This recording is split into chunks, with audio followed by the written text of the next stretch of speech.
Hello, coaches. My name is Bill Crane. I'm the head coach and principal at Kent City High School. Um, I've been asked to share the presentation that I gave last January at our state clinic, and I'm happy to do that and share some things. Again, my name is Bill Crane, and my email address is right here for you guys. At any time, if you would like this presentation emailed to you, if you want to talk through some of the ideas that I'm going to share, then we can just reach out to me through email, and then I will contact you, send you anything that you need. More than willing to help out. A lot of the information I'm going to share today, I have learned from other coaches. There may be one or two of my own ideas, but a lot of it is just, things that I've picked up over the years, and I'm more than willing to continue to share that and just move Michigan high school football in the right direction, I guess is the best way to put it. So there's my contact information. Just to give you a quick background about myself and kind of where I came from and my roots. In 2003, when I was student teaching, I had the opportunity to coach for Don Galster at Kellogg'sville High School. After a year, taking a year to find a job, I guess is the best way to put it. I was hired as a full-time teacher, and I was assistant coach at Kellogg'sville, as you can see, from 05 to 2010. So I learned a lot from Don. Don's actually retiring this year, and he taught me an awful lot about how to handle things as a head coach. So I appreciate that very much. He spent 30 years at Kellogg'sville, had a ton of experience running the offense that we do and things, and so I learned a great deal from him. In 2011, in January actually, so the middle of school year, I was hired by Kent City to be their assistant principal and athletic director at the high school, along with being the head football coach. So, and just by some crazy things that took place in October of that year, 2011, the current principal had left, and so I was the only person in the building, and they asked me to take over. And in November, right after the season, it said, hey, we want you to be the principal. So I jumped into that role. Following spring, superintendent came and said, hey, we're moving some things around. You're going to be the middle school and high school principal. So I actually backed away from football for the seasons of 2012 through 2015 for a lot of reasons. I won't get into it here so we can keep this short. But I needed to have more time to focus on my day job. So I backed away from football, and it was very, very difficult. And then just by some other circumstances, I had the opportunity to come back and coach in 2016. So from 16 until present, I've been the middle school, high school principal, and the head coach here at Kent City. So that's kind of a background so you can kind of understand where I'm coming from and some of my experience. We're just north of Grand Rapids. We are, plus or minus 350 kids at Kent City. We don't have a ton of kids. The last 4 years, 2 years we've been Division 6 in the playoffs. 2 years we've been to Division 7. Part of the Central States Activities Association, great conference for a lot of reasons. And then we're known for our apple orchards. And I remember when I was hired, thinking, knowing the area, I was like, man, there's a lot of farms up there. That's a good thing in terms of football and having those farm kids. Well, I'm here to tell you that kids that work on apple farms, it's not like throwing bales of hay, so it's a little bit different. But it's a beautiful area. I love it. My family, we actually live here now, and my kids go to school here, which has been a real blessing for me. So, but that's a little bit about our school. The background here. So from 2012 to 2015, you can see that, and this is pretty common, I guess, for the history of Kent City football. Program was 10 and 26, and then with a lot of help from my assistant coaches and some amazing work done by our kids between 2016 and 2019, you can see our record was 33-10. And I broke this down so you can look at it.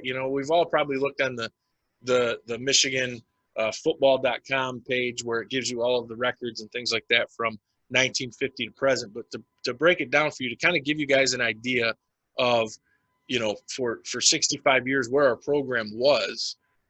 We had 5 conference championships in 65 years, 2 playoff appearances, and I get it. Majority of that time they didn't have a playoff system and all that. I understand that. But they had 1 playoff win in that time. And then what the kids have been able to accomplish in the last 4 years has been amazing when you compare that to the 65 years before. And so having 3 conference championships, 4 playoff appearances, and then 3 wins in the playoffs has been outstanding. And we all want to win. Winning is a big deal, at the varsity level, and for a lot of reasons. But how did we get there? I'm not going to talk about X's and O's today. I'm not going to explain, what we were doing. We run a 3-3 stack defense. We have done Delaware wing T offense, and we've closed it down to, the last couple of years we've been strictly power T offense. Once in a while we put a wing in there. So we've done different things, but it's not really about the X's and O's, in my opinion, about the flip in our program. It's really about what we did to change the culture of our program, and in some ways the way our community viewed football and the way that we did it. So that's going to be the focus of the conversation today is what did we do to change the culture of it. So this picture here is from 2016. We just beat Hesperia to win our conference championship. And again, first conference championship in, 20, 25 years, something crazy like that. So it was a very, very good night for our program there and our community, in all honesty. So how do you change the culture? Now, the big thing, in my opinion, which I guess it matters since I'm leading this talk, but you need to find out right away whether you're the head coach or you're an assistant coach, whatever your role is, you need to really grasp why you are coaching. And this can be different for everyone, but what's your why? Why is it that you're in to coaching high school football? None of us are getting rich from coaching high school football. Are you doing it to move up the ladder and someday you want to be a coach at the college level? That's fine. If that's your why, I'm not saying that it's wrong.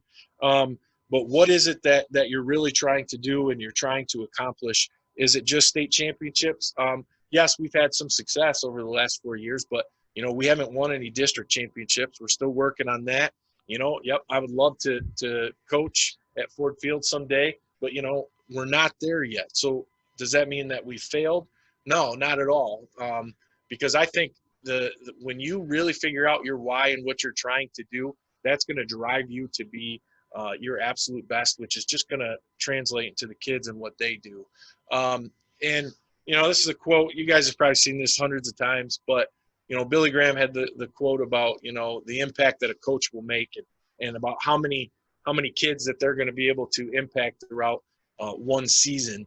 And this is it. This is it for me. And it's cheesy. It's cliche. You could say whatever you would like, but this really truly is the reason that I coach high school football. I talked about how, I'm the principal of 2 buildings. We're a smaller school district.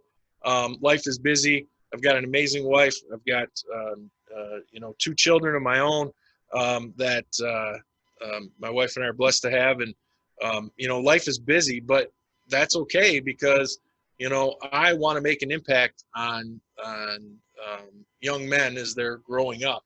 And that's what's important to me. And that's what I've tried to come back to. And when I've lost sight of that throughout my coaching career, it's extremely important to always go back and focus on, what is your why? What are you trying to do? And so we're going to go into where I shared this in a little bit, but I talked openly with my players that I'm hoping they see something different in myself, the way that I live my life, the way that I treat my wife, the way that I love my children, the way that whatever it is, I want them to see something different in the way that I carry myself, that hopefully they're learning from that. I want to build relationships. It doesn't matter what, Rocket football all the way up to varsity. Relationships is going to be key to anything you're doing in terms of changing a culture. And by doing that, we're going to create a family atmosphere. And then when it comes to football, in terms of the wins and losses, I've said this every year. My goal every year is to be the absolute best, whatever that is for us, and wherever we're capable of doing. That's what I want from myself, from the coaching staff, and from our kids. Is just to be as best as we can be that year. So I shared this in our leadership academy. Now this is something that I think was a very good start for us in terms of trying to change the culture of the football program and come up with ways that our kids can buy in and take some ownership of things. So every spring we will get our current juniors that are going to be seniors in the fall and talk about what we want to accomplish that next year. So this is part of the presentation. If you guys want, the entire program that I go through for our Leadership Academy, I'm going to share some of it right now. Email me and I'll send you everything that I've got, and you can use any and all of it for all I care. I just want to share this out. But I'm going to give credit to Pat Collins, so he'll never watch this because he doesn't need to learn from me. But this is from our first home playoff game in school history in 2016. We beat Montague, which absolutely no one in the state thought we had a chance to do.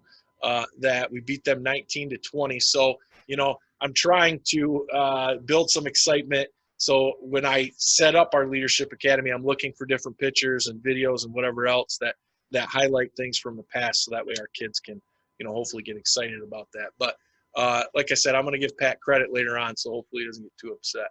But so this is from last year, and I think this is important, not only for the kids, but also for the parents. So I send out invitations to the parents.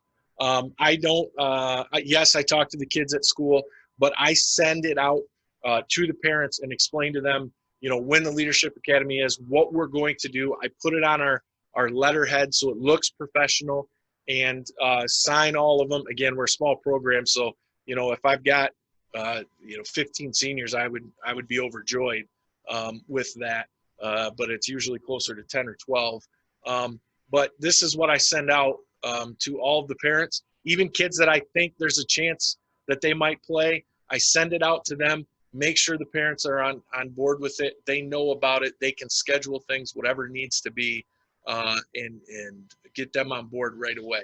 When we go into the Leadership Academy, we're going to have fun at different times, but I explain to the kids that, hey, listen, we're here to learn. We are here to work together on things, and it's going to look more like school than it is, when we're on the practice field or whatever else. So I put content, social goals up there. Again, I've been in public education for 16 years now, so teaching is my background before I went into administration. So, I go ahead and tell them right now, this is what our goal for the day is. We want to talk about characteristics of effective leadership and what the program is, because it's their senior year. It's not my senior year. So what are they going to do in order to push us to get to where they want us to be? And we talk about how, listen, we've got to avoid the side conversations and screwing around, because we need to be able to have some very open and honest conversations that are serious in nature to get to where we want to be. So one of the first activities that we do, we talk about, I want the kids to think about someone who is a leader in their life. And we've got pen and paper, and they've got to write things out. And again, it looks more like school than it does, a weight session or conditioning or anything like that. But this has been great for our kids to reflect on someone in their life who has been a leader and someone that they look up to. And then they take some notes, they write down some things, and then they're going to present this to the group. And it's all over the board. We got a lot of guys that talk about their dad, that's been a leader, and other people, they'll talk about maybe a teacher or coach or something. But it's important that we get the kids to bring it right back to what they've experienced in their life, and what they know as someone who is a good leader, and we can talk through what that looks like for them, which has been huge. So another thing that we do, I put them in groups, and they've got to define leadership. So they've already talked about someone in their life who has made an impact and they consider to be a leader. We're going to have them define leadership. Again, there might be 4 groups total, maybe 5 groups, and then they're going to present what their definition of leadership is to the entire senior class, junior class at the time, but our seniors for the fall.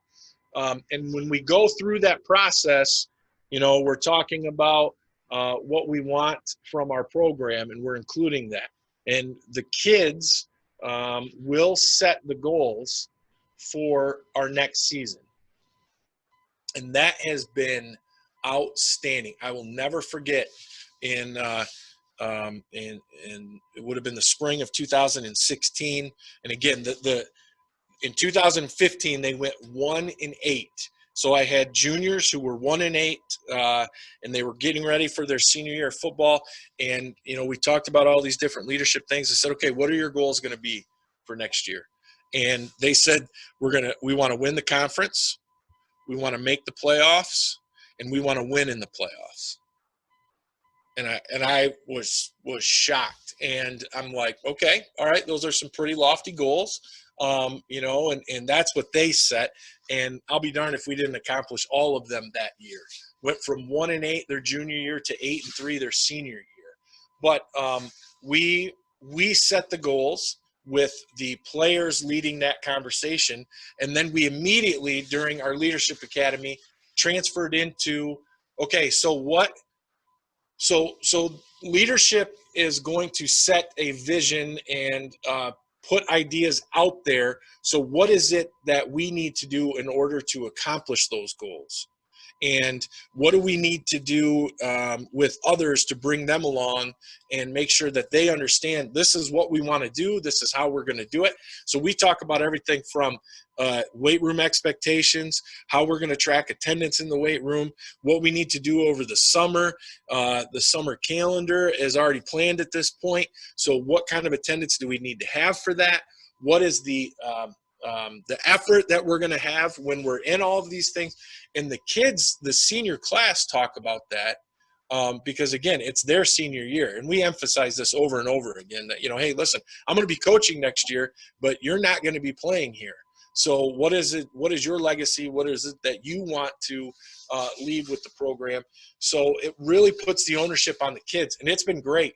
And I tell you what, they get it right every year. They know what needs to be done in order to you know, be competitive and achieve some of those goals. But because they're the ones that set it, they're the ones that set that vision. They are the group that really is responsible for it. So at the very end, and again, this is a picture from 2016. One of the 9 there wasn't able to play because of some medical issues, but the 8 seniors that played and were at the Leadership Academy, they went 1-8 as juniors and 8-3 as seniors. And you know, so this was the part of the article that I wrote. So afterwards, our athletic director does an amazing job with our athletic website here at Kansas City.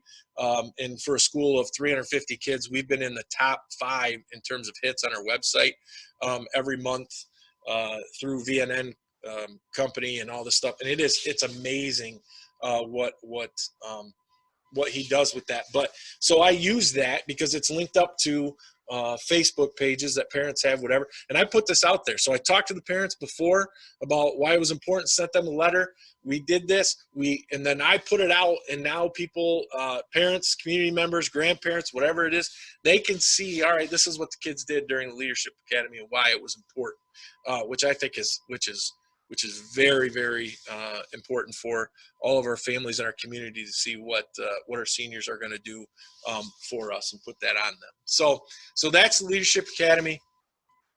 We talked about that and how important that is. And again, email me and I will send you anything and everything that I have for that.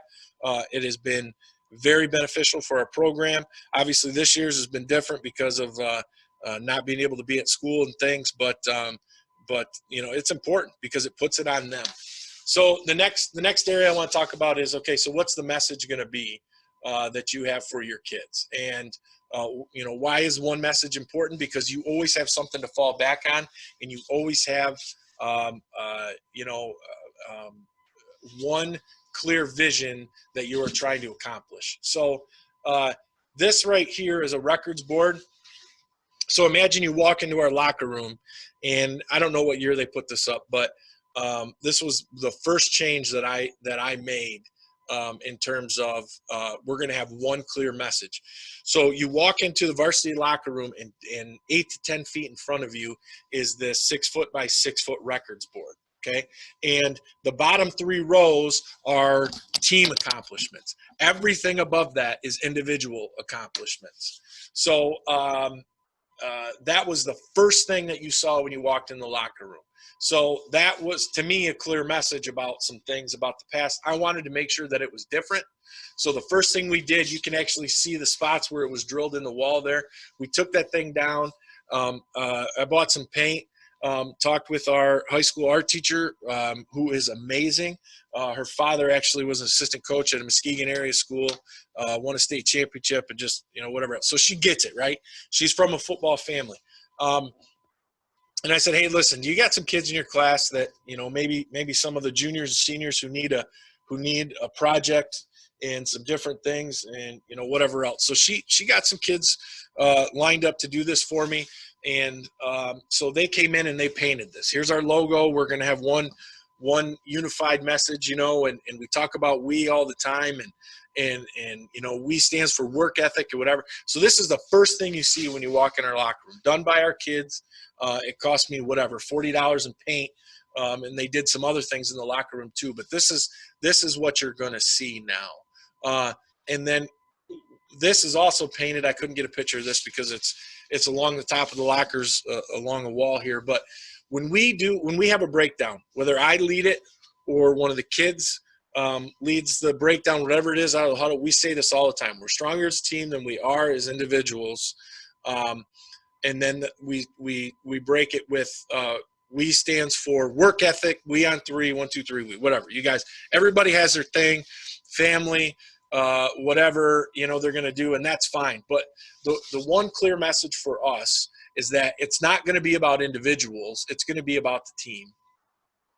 And we have potential to do amazing things when it's about us and it's not focused on the individual. Now, the second part of that is that we stands for work ethic, and I think that is huge. Because, quite frankly, if you're going to accomplish things in life, you've got to work hard. We all know that. We get it. But we are making sure that our one clear message is all day, every day. It's painted in the locker room. Okay? We put we on the back of T-shirts. Our breakdown is we're stronger as a team than we are as individuals.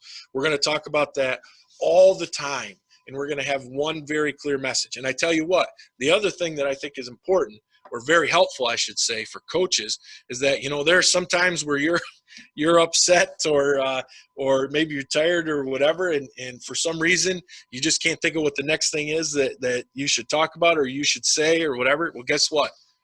If you go back to that one clear message, you're always going to have things that you'll be able to think of and come up with, and you can use that for.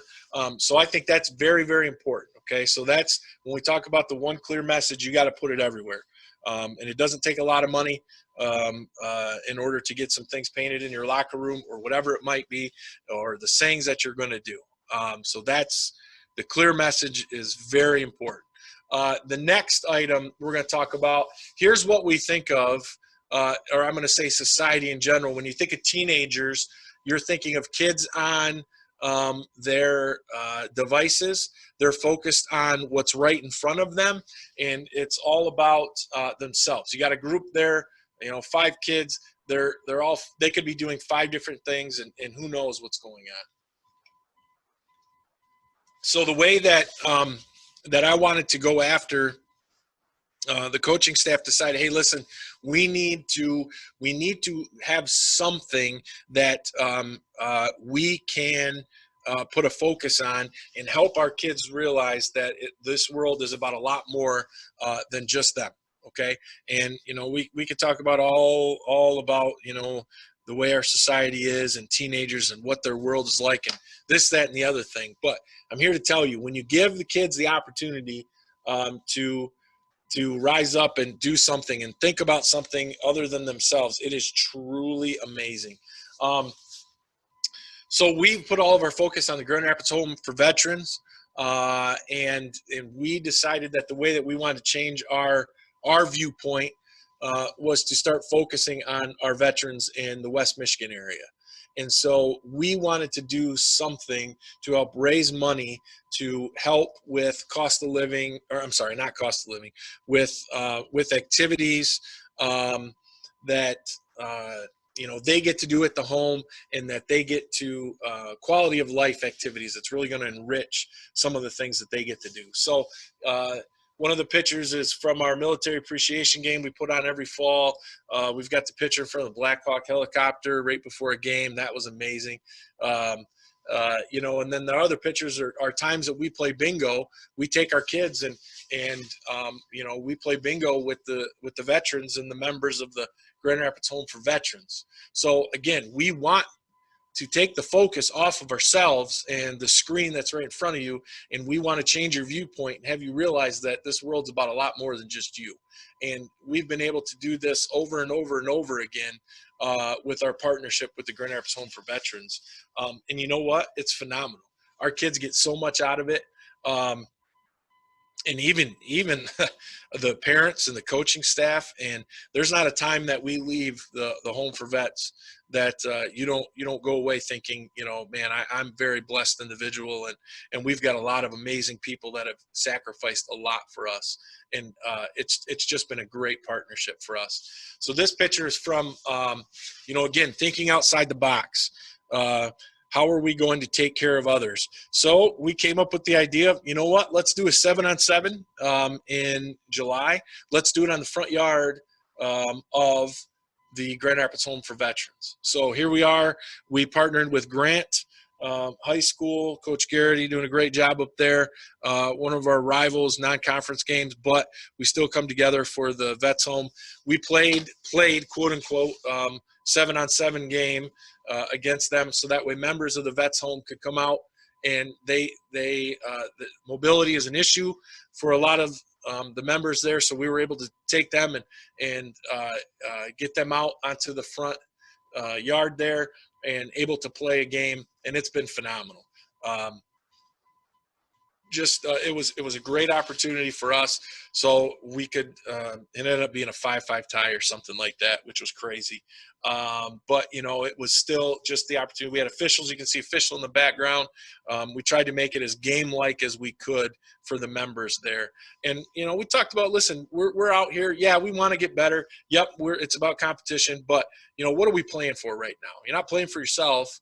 You're not even playing for the program right now. You're playing for the Grand Rapids Home for Veterans. So helping them think about things other than themselves. So then that expanded to a tournament, and it snowballed.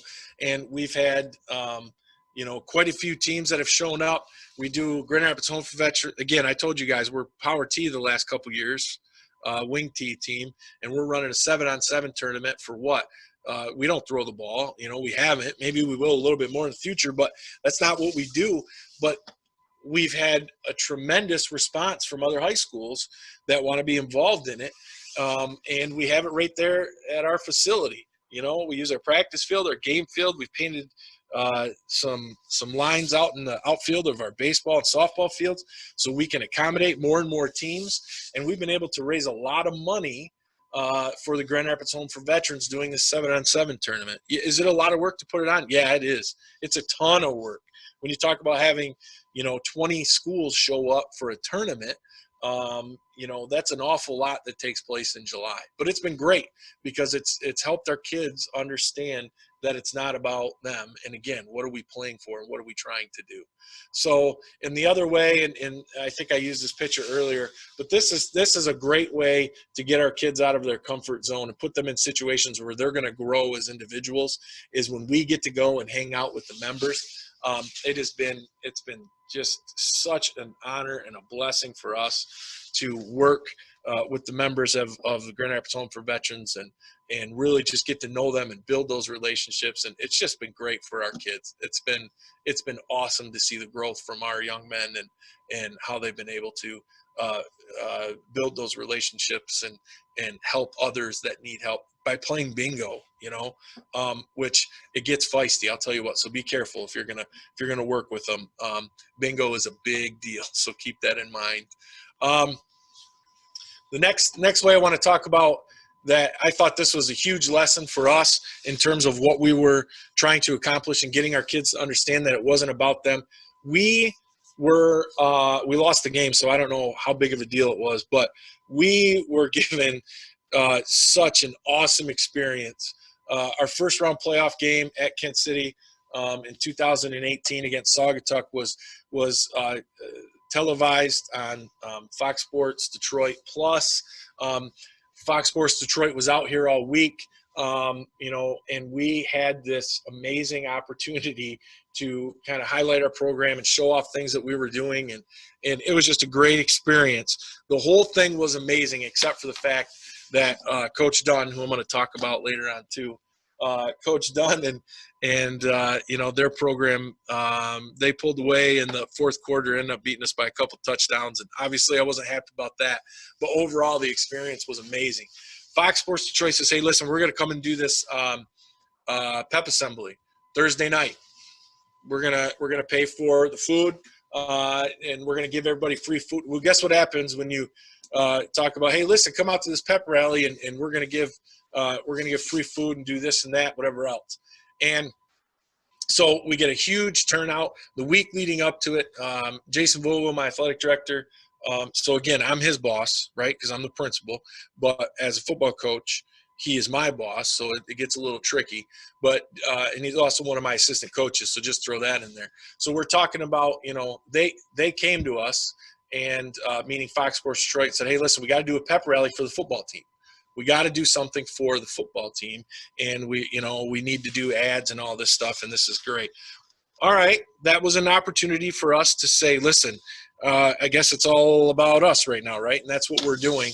We're going to focus on this group of guys right here. And again, they earn the right to have this. They've done some amazing things, this group of kids, and that's why Fox Sports Detroit was there and highlighting small-town football. And we said, you know what, we got to make it about more than us. And it was a no-brainer. And I never had anyone complain or question what we were doing. So I guess what I'm trying to say is we shared the spotlight, for lack of a better phrase, right? But it's not about just our football program. It's about, what are we playing for? We're playing for our community. We're not playing for just ourselves. We're not playing for whatever. So our volleyball team does an amazing job with raising money for breast cancer awareness, and so we wanted to highlight what they were able to do and accomplish, and so we did that. And Fox Sports Detroit worked with us. They were great about it. They said, okay, well, as long as we finish with football. We said, fine, but we got to highlight other programs. Our cross country teams have been outstanding for years, so we talked about our cross country teams and what they've been able to accomplish. They were getting ready for state. Our marching band was getting ready to compete in the state finals. We won it this last fall. And then, of course, the bottom right picture there, that's my daughter. She's a sophomore. She's going to be a junior. But, how can we honor, our band, marching band color guard? They won the state championship last fall. They took third, I think, this year. But how do we make it about more people than just us, the football program? So I thought that was critical for us, that opportunity. To include others in some of the fun things that we were given because of football. All right, so we talked about Leadership Academy. We talked about clear message. We've talked about making sure the focus isn't on ourselves, and how do we get our kids to think about others. So if you're a head coach and you're hiring your staff, or maybe you've already hired your staff, you're in year 3 and you're watching this, or whatever it might be, or if you're an assistant, it really doesn't matter, because I think this applies to everyone. This is how I approach things as the head coach, and it hasn't been great. And I haven't always, we've had to make adjustments on the coaching staff and change things up because, it doesn't go perfectly. But I think these are the things you have to keep in mind while you're doing this. Number one, you cannot do this on your own. We all know the work that goes into it, but you've got to have people around you that share the same vision in terms of your why and what you're trying to accomplish. And when you have coaches that are trying to impact the lives of kids, then you're fine. And I'm convinced of this with clinics and with whatever else. You can teach football, you can learn football.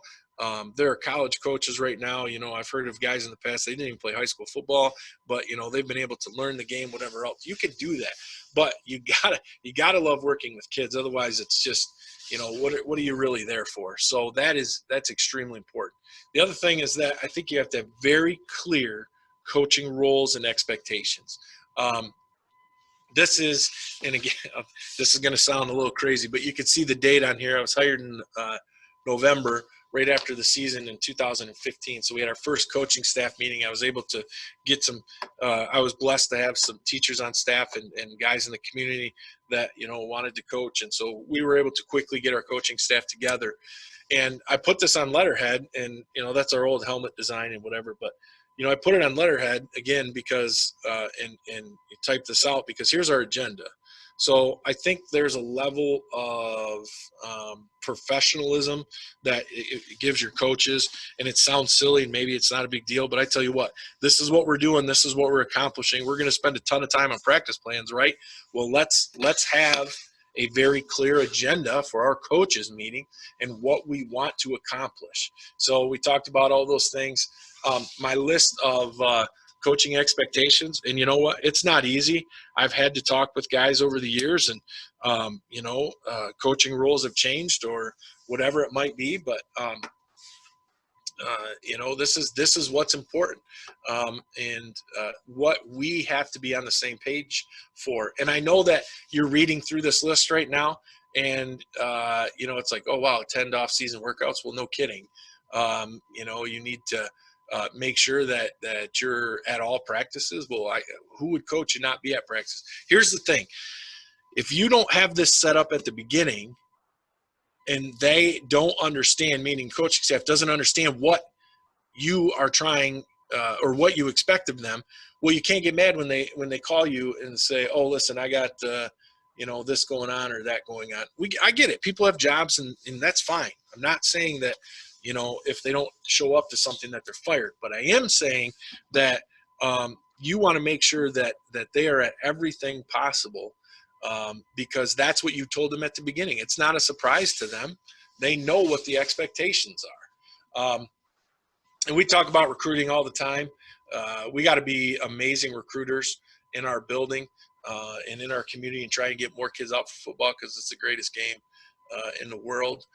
But again, I think having very clear expectations from the beginning is very helpful. So recruiting, I put this picture on there, honestly, because, and I share this with the kids all the time. This, let me look, this would have been 2016. And the only reason that we share this picture with people is because, hey, look, the news actually shows up to Kent City. That never happened. So they want to check out something from a football game. So that's fun.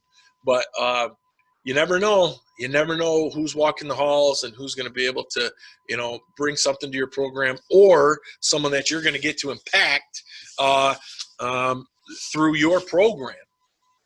And so we talk about this. We have a plan in place with our coaching staff, and we talk about how we got to make connections.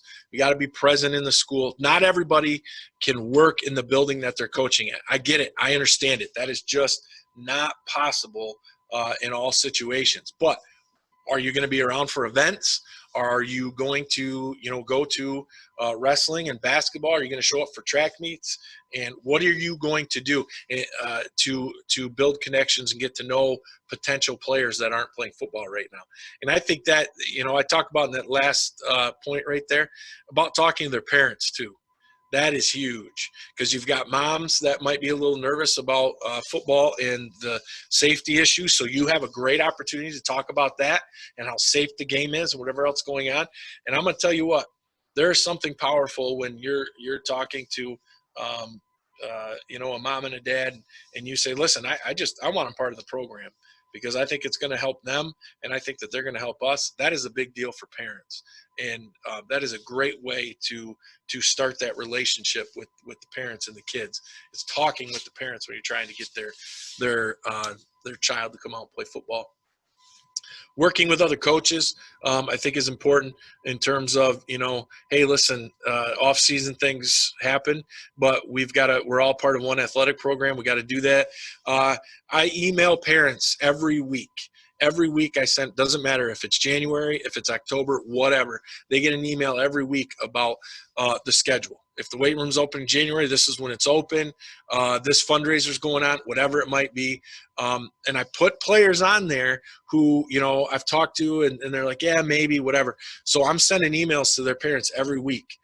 They're on the fence. They're not sure. I want them to see what we're doing and that, this is a legitimate thing here, okay? This is not a joke. They're not wasting time. They're not doing whatever. So, I think that is very, very helpful. And then, of course, reviewing rosters from previous years and seeing who played their freshman year, they didn't play their sophomore year. Let's do that. And then we sit down during our coaching staff meetings, and we will talk about, all right, listen, here's the 8 kids that we really got to go after this offseason, and how do we want to approach this? Who's got a good relationship with that kid already? And we talk through that, so that's important. So that's kind of the recruiting piece. This picture, we want to build excitement. I love it, so you can practice in the snow. This was this past fall leading up to the Pewamo-Westphalia game in district finals. I will just tell you, it did not go well for us, but this was a great week for our program. Getting a chance to practice in the snow. We had some early snow that year, and it was a lot of fun. The game was terrible, and I give credit to Coach Miller and everything they're doing, but it was not a good game experience for us, but the week up to it was great. So how do you build excitement, especially when your program has not done well? Well, number one, you got to get people to start thinking about things or thinking about football outside of August, September, and October. Well, how do you do that? Well, this was one of the first things right there, 15-16 College Bowl Challenge. Every kid had to fill out a bracket or pick the winners for all of this, and then we kept track of it. We handed out, prizes. I think I did some kind of not gift certificate, but a apprentice certificate that's a College Bowl Challenge champion, whatever, they got to put it in their locker in like a dollar store frame, whatever it was, but they got to keep that thing. And it was great, and bragging rights. So here's the thing though, is that when you they hand it in, you make a copy and you give it to them. Well, all Christmas break, they're checking in on football. So they're watching football. The football competition is in their mind. And that's huge. I'm a little embarrassed about this next thing because it's not that great, but cost. I was trying to keep costs down. We did Christmas cards, and we put on there 2016 conference champs, playoff qualifier, and all that stuff. I tell you what. You send this to their home address, and it's a big deal. Every year I say I'm going to do a lot better job with the Christmas cards, and then I always end up forgetting about something. But it's cheesy, but I'm telling you what, you send something home and you got families, board members, administrators, anybody that has donated a business or whatever that has done fundraising. So you get these posted around town and whatever else. Again, you're building excitement in the community because they're seeing that. Next couple things, I posted right in their locker. This might be an advantage because I'm the principal, so I can get into all of those things. But again, if you're working for the district, you have access to things. So I put these signs up all the time. They're half sheets of paper, so that way I wasn't making a ton of copies. But the kids would come in one day, they open their lockers, it's on the inside of their locker, and it was like, oh, yeah, there's something about football. Oh, it's February, but there's something about football. 10 things great teammates or teammates don't let teammates do. Again, half sheet of paper, copied it, put it in their locker. They open it up. There's something about football. Every time we got to the beginning of a new month, I put the schedule, half sheet of paper, printed it. So these kids, by the end of the year, they're having 7 or 8 different things on there. That was very important that we put that out there. So that was nice. So they could see that, and they would have that constant reminder every time they open their locker at school. Off-season training. I'm going to tell you this right now, and this is really what I want you to know. We don't need to go into it, and I told you that I was going to give a shout-out to Pat or whatever, but when within the first week of being named the head coach, I contacted lots of different people, and the 3 that you see on the screen obviously have tremendous programs, and they've won a lot of games. So why try to come up with something on my own? Why don't I just ask people? And you know what? They all shared with me, and they were great about it. And then we started right away with what we were doing in December, and wanted to make sure that people knew that, hey, listen, this is what we're going to do. And I know everybody's doing stuff like this, but again, we have our calendar. We were going 4 days a week. It was after school. We've dabbled with before school things, whatever it is, just whatever. But again, we're trying to build excitement. Well, how do you build excitement in the weight room? Well, you got to have a lot of intensity, and you got to make sure that the kids are getting hyped about it, and they understand that we're not just showing up in August. So that was a big deal, how we were going to approach our off-season conditioning. Again, how do we build excitement for something? Jason Vogel, the athletic director, he did a hype video of some of our workouts and highlights and things. It was putting it on our website. And again, connected to Facebook. You want to connect with parents, social media is a great way to do it. The weekly emails. We had our seniors draft kids, so they had teams. But again, building excitement. It's one thing when you tell a kid they got to work out, but when we can get their parents involved, now we're on to something, very big. So we had a parent meeting in February, and this is what we did. We talked about 4 things that we want from them. I'll go through this quickly. Again, I'll send whatever you guys need. But we talked with the parents about the importance of obviously staying eligible, becoming a better athlete. There's our weight room. It's nothing special. It's borderline pathetic, but we got them in stations. We're doing whatever, we're moving them around. It wasn't, this was very important at the beginning for us to build that excitement. We talked about the importance of encouraging each other and what you need to do with that. But we're talking to the players and the parents. Don't be scared of the parents, right? Get the parents on your side at the very beginning. Because if what you're doing is a good thing, then what are you worried about having them around?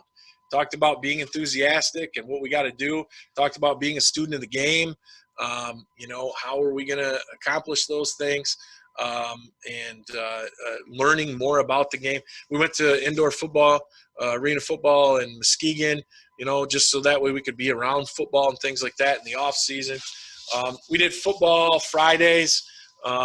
We just did this for the last 8 weeks or so of school, just so that way we could get the opportunity to talk about things that we wanted to accomplish with our kids, but we're building excitement for that. Our end of May coaching meeting, we really talked about what our summer was going to look like and what we wanted out of our summer schedule. Another saying that we have up in our locker room, good, better, and best. Never rest until your good becomes better and your better becomes best. Part of that message. So that's why we came up with our camps that way. We did an overnight camp the first year, and that was a riot. We were able to, have our kids together for that number of days, 24 hours. I don't know if some of them slept, but it was phenomenal. And so Rocket Camp, I got something on here too. That's important. When we talk about building excitement, you have to push your Rocket Camp like crazy. It is a big deal for your elementary, middle school kids to come out and have rocket camp, with the varsity players. And I think that is huge. So that's part of the building excitement there, that they know and they understand that, hey, listen, this is what you're trying to get to. And obviously when you've got some success, that's important. And again, the kids lead the camp. The coaches get the opportunity to talk to parents, talk with rocket coaches. Great time to teach things to your rocket coaches, so they're doing the same thing. I'm just going to put this out there. This was the best money that we ever spent. $6 per I had to buy 200 footballs or something like that. I don't remember what it was. It was a lot of footballs, but just these rubber footballs. And I tell you what, kids are going to play, elementary kids, rocket kids are going to play football at your games. You might as well have them play football with the Kent City football, right? And now they have this football to take home, and it's just great. So that was one of the best things we did for our rocket camp. All right, we're almost done here. So game day schedule, things we're talking about, building excitement. We do the same thing every game day, and everybody's got their own traditions. Team meals, at 3 o'clock, we were able to get some local businesses help us out. They're donating food now, so we don't have to pay for anything. My wife goes and picks it up. Parents help serve it. We have a small meal, 3 o'clock, 4 hours before kickoff. We do fellowship of Christian athletes every week. Not mandatory, but obviously a huge part of or what I hope people see as a huge part of my life. Highlight film, I do one every week. This is a pain. It's time consuming, but the kids love it. And you want to talk about building excitement when they know there's a highlight film every week of last week's game. And then scouting report, walkthrough, that's all normal. But the team meal, FCA, and highlight film, I think is very important. Another thing, and I got to talk about your first home game, but ways that we've turned things around. We've already talked about game 2 there, the military appreciation, raising money for the vets home. Everybody has homecoming, senior night, rocket night, parents night, game 1. And this was probably, 12 years ago. I'm sitting in a clinic, coach out of Indiana. I wish I could remember his name, but he was sharing how they turned their program around. And I'll never forget, he said, always have parents night at your first home game. And everybody kind of looked around, and he said, they don't hate you at that point. It's the first home game. They still genuinely like you, so it seems to be okay. So have your parents there on that first game. And that, it was kind of funny to me. It always stuck out, but that's what we've done. Our first home game the last 4 years has always been our parents' night. And again, we bring in, cross country. We bring in cheerleaders, band, whatever. Some of those other programs that, they can't, it's hard for them to do a parents' night at their event. So we do that together. Staff appreciation night has been huge. You build excitement for your program through the teachers and the staff members that you have. So those have all been great. So to wrap up, what's your why? What is it that you're trying to accomplish? If you're trying to just win football games, that's fine. That's your why. You're going to approach it differently than if you're really trying to make an impact on kids' lives. And I hope that there was something during this that you guys are able to maybe take back and do on your own. Right there's my email address.